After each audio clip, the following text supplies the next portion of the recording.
Friends, welcome to my classroom. বন্ধুরা, এই ভিডিওতে আমি অর্ধবৃত্তাংশ এবং অর্ধবৃত্ত সংক্রান্ত বিভিন্ন শব্দ নিয়ে আলোচনা করব।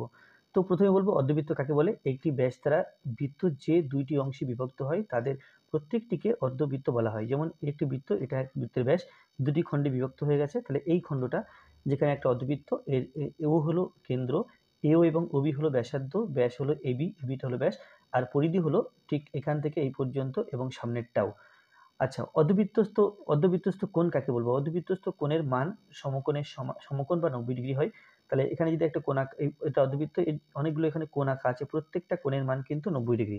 আর উচ্চতা, অর্ধবৃত্তের উচ্চতা তার ব্যাসার্ধের সমান হয়।